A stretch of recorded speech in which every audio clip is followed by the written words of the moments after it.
labaran duniya. Labaru da dumi su babu ɓangaranci cikin gida da ƙasashen waje.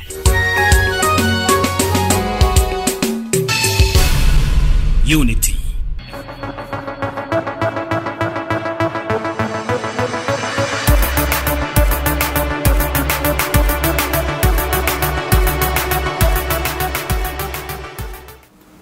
Assalamu alaikum masu kallon tashar Unity TV, barkanmu da wannan lokaci da muka saba kawo muku labaran duniya. Da farko a cikin muhimman kanun su, Tinubu ya ƙara wa ma'aikatan gwamnati albashi na wucin gadi yayin da ƙungiyar kwadago ke haɗa kan ma'aikatan Najeriya domin tafka gagarumin yajin aiki. Garba Shehu ya ce shugaba Buhari baya nadamar komai game da mulkinsa. Gidauniyar zakka ta ce fitar da zakkar ne kadai zai kori talauci a Najeriya. A labarin ƙetare kuwa harkokin gwamnati na dab da tsayawa a Amurka. Sai kuma a fagen wasanni inda ƙungiyar Luton ta yi nasara karan farko a gasar Premier tun bayan kakar wasa ta 1992.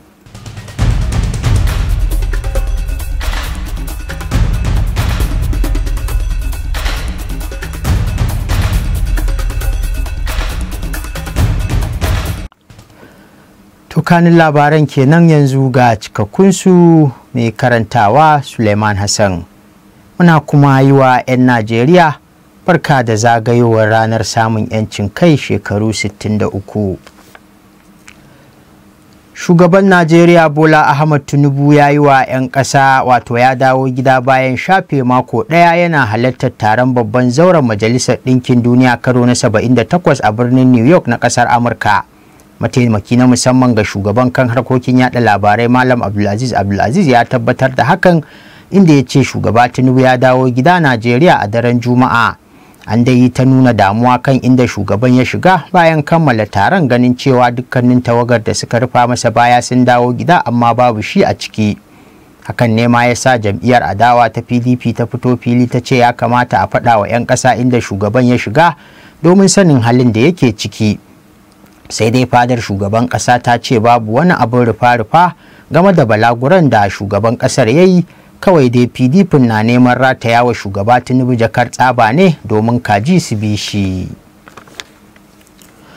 To shugaban Najeriya Bola Tinubu ya tabbatar wa 'yan Najeriya cewa gwamnatinsa ta dukufa wajen rage raɗaɗin da suke fuskanta sakamakon cire tallafin man fetur.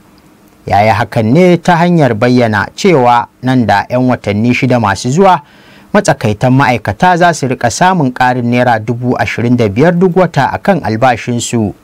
A wani jawabi da aka watsa a gidan talabijin ɗin ƙasa a yau Lahadi domin murnar cika shekaru 63 da samun 'yancin kan Najeriya, shugaba Tinubu ya bayyana shirinsa na ƙarin albashin na wucin gadi.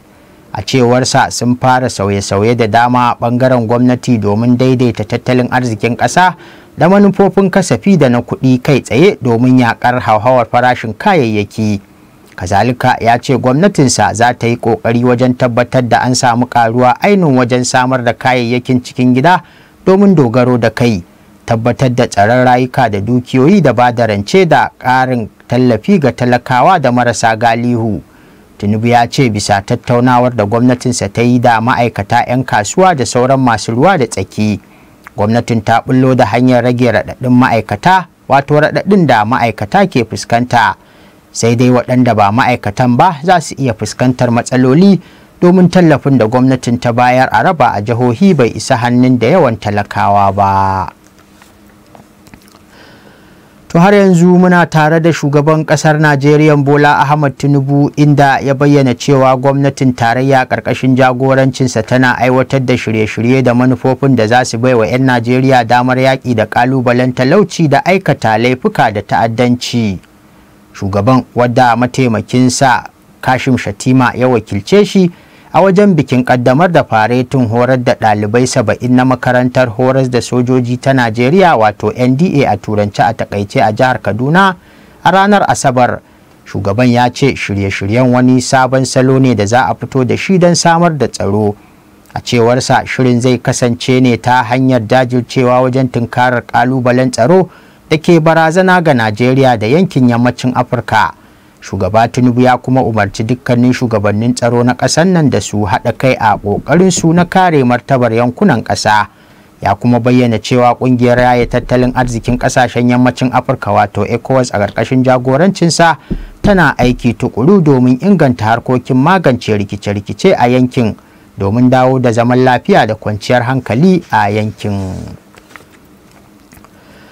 To a yayin da shugaban ke cewa za a inganta tsaro, 'yan bindiga sun yi garkuwa da wasu masu ibada a cocin Christ Apostolic da ke Akure babban birnin jihar Ondo. An yi garkuwa da masu ibadar ne lokacin da suke kan hanyarsu ta zuwa Bizina a garin Ose da ke yammacin Juma'a. Mai magana da yawun 'yan sandan jihar ta Ondo Fumilayo Odulami ya tabbatar da faruwar lamarin, inda ya ce an tura tawagar 'yan sanda ta musamman da ke yaƙi da masu satar mutane zuwa yankin domin ceto waɗanda aka sace. Shi ma wani mamba a cocin da ya tabbatar da sace mutanen ya ce yawancinsu sun kasance masu rera waƙoƙin zumunta a coci ne.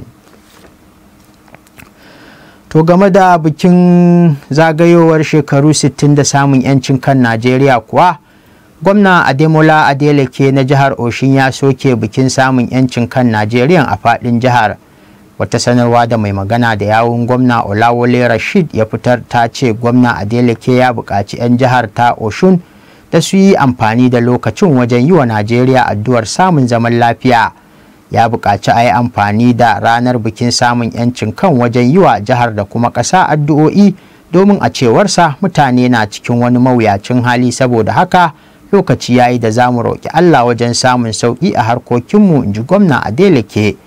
A yau Lahadi 1 ga watan Oktobar shekarar 2023 ne dai aka shirya gudanar da bikin a bana domin murnar cikar Najeriya shekaru 63 da samun 'yancin kai daga turawan mulkin mallaka na Birtaniya. Tsohon shugaban Najeriya Muhammadu Buhari ya bayyana damuwa game da wani labari da ake ta yayatawa, inda aka rawaito tsohon mai bashi shawara na musamman kan harkokin watsa labarai Mr. Femi Adesina wai yana cewa Buharin yana nadamar wasu abubuwan da ya yi a lokacin mulkinsa na shekaru 8. Mai magana da yawon shugaban ƙasa Malam Garba Shehu, wato tsohon shugaban ƙasar Malam Garba Shehu, ya shaida cewa an yi wa bayanan Mr. Femi Adesina gurguwar fahimta ko kuma an sa son zuciya wajen fassara abin da ya faɗa. A dangane da haka ne Garba Shehu ya ce ba a yi wa Femi Adesina adalci ba. Ya ce abin da tsohon shugaban ya yi a lokacin mulkin nasa na kalamai da ayyuka jama'a aka yi wa domin amfanin ƙasar nan ba son rai ba, saboda haka maganar da na sani bata ma taso ba akan haka. Dangane da yadda ake zargin cewa gwamnatin Buhari ce sanadin halin da ƙasar nan ke ciki a yanzu na wasu katutun matsaloli, sai Garba Shehu ya ce ai daman a duk duniya babu wata gwamnati ɗaya da za ta iya magance matsalolin ƙasa baki ɗaya, sai dai ta yi iya ƙoƙarinta ta tafi wata ta zo ta ɗora a ciyar da ƙasa gaba.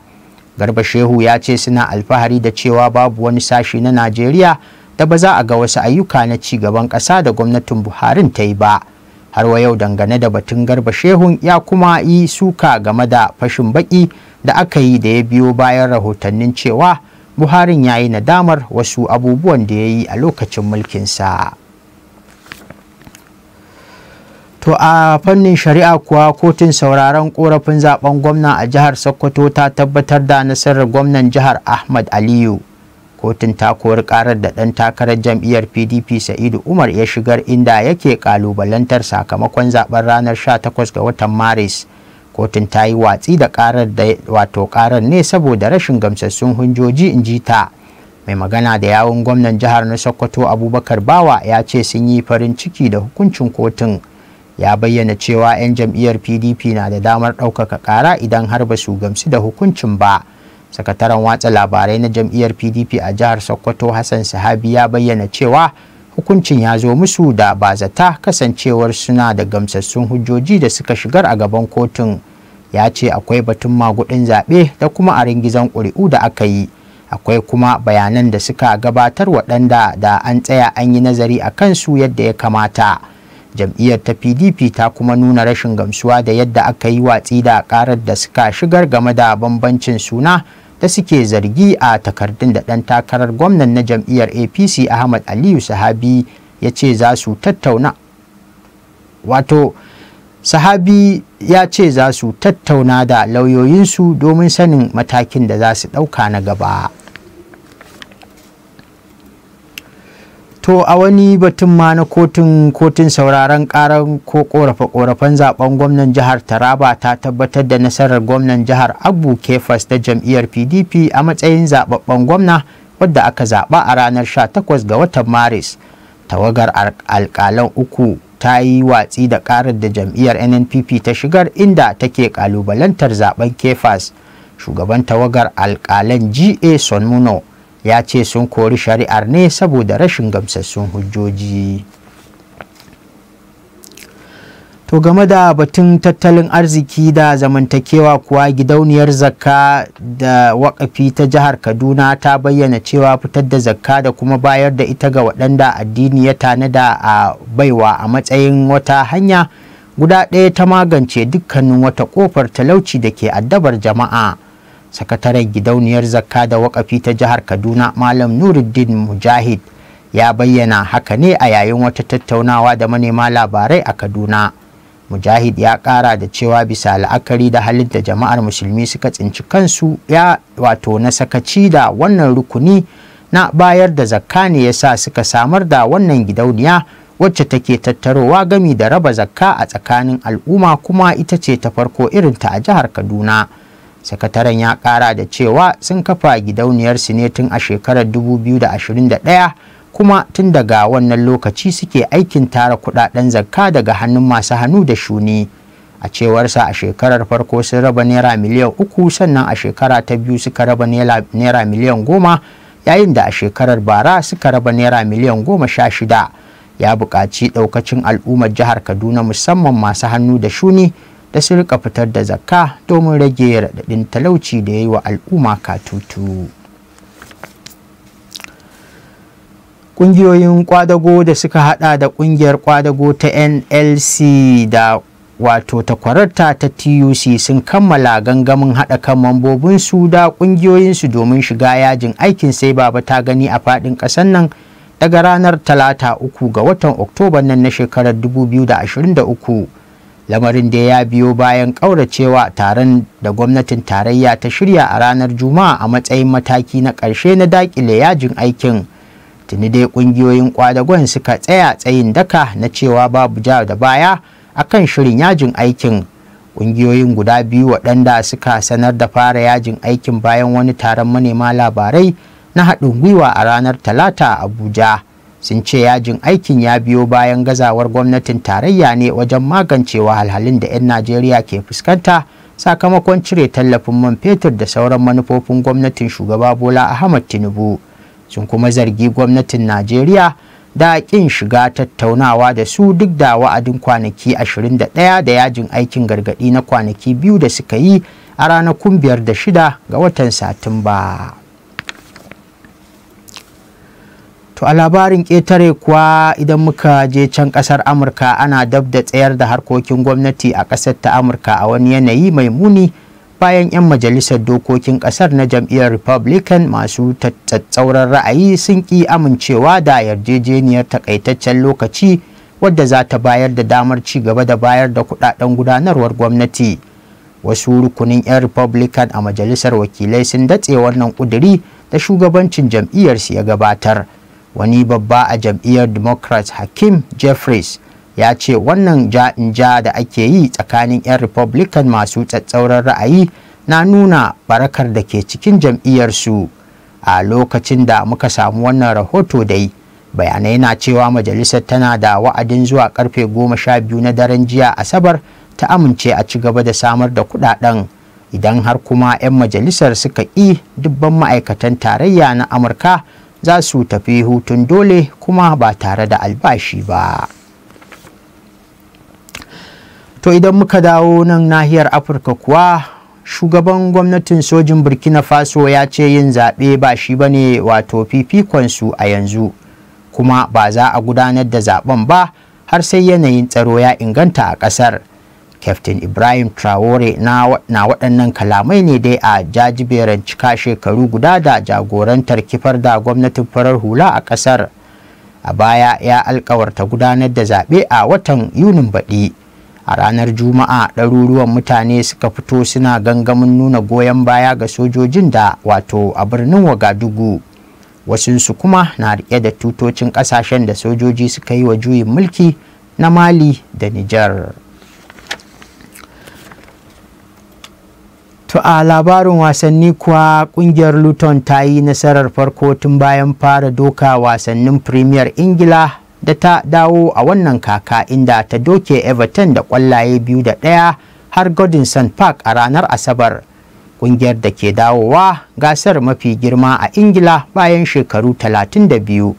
Everton, wadda a yanzu ta koma ƙarƙashin ikon kamfanin 777, dai an yi tunanin farfadowarta tun bayan sayar da ita, lura da yadda ta yi nasara kan ƙungiyoyin Brentford da Aston Villa a jere, amma kuma ta wayi gari da shan kaye a hannun Luton, wadda ke matsayin sabuwa a gasar ta Premier Ingila. Tun farko dai 'yan wasan Luton Tom Lockyer da Carlton Morris su ne suka zira ƙwallo, ko da yake Dominic Calvert-Lewin ya farke guda, amma har aka tashi wasa Everton bata iya ƙara wata ƙwallo ba.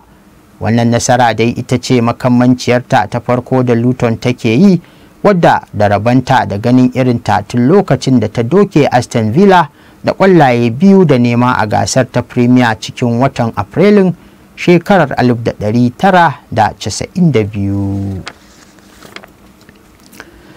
To a wani labarin ƙetaren, ƙungiyar Real Madrid ta doke Girona da ci 3-0 a wasan mako na 8 na gasar La Liga da suka fafata ranar Asabar. Real ta ci ƙwallon farko a minti na 17 da fara ta mola ta kafar Joselo bayan da Jude Bellingham ya bashi ƙwallon. Daga baya Aurelien Tchouameni ya ƙara ta biyu, inda Bellingham ya ci ta 3 bayan da suka koma zagaye na biyu. Kuma ƙwallo ta 7 da ya ci a raga tun bayan da ya koma Real a bana daga Borussia Dortmund. Da wannan sakamakon Real Madrid ta koma ta 1, inda ta hau saman Girona da Barcelona, wadda ta yi nasara a kan Sevilla a ranar Juma'a. To waɗannan tagwayen rahotannin wasanni ne suka kawo mu ƙarshen labaran da muka yi wa mai kallo tanadi a daidai wannan lokaci. Daga nan tashar Unity TV da ke birnin Jos ɗin jihar Plateau a tsakiyar arewacin tarayyar Najeriya. Amma kamar yadda muka saba tunatar da ku kafin mu sallama, za a iya ci gaba da bibiyar ƙayatattun shirye-shiryenmu domin kallon su a kafafenmu na sada zumunta da suka hada da Facebook, YouTube, Twitter, Instagram da sauransu, duk at Unity FM TV. To a madadin kowa da kowa, musamman injiniyoyin da suka tabbatar da zuwan labaran kan kwalbar talabijin da wayoyin hannunku, ni Suleiman Hassan da na tace na karanto a madadin hukuma da ma'aikatan Unity TV Jos muke ƙara yi wa 'yan Najeriya barka da murnar zagayowar ranar samun 'yancin kai shekaru 63, a kasance lafiya. Labaran duniya, labaru da ɗumi su, babu ɓangaranci, cikin gida da ƙasashen waje.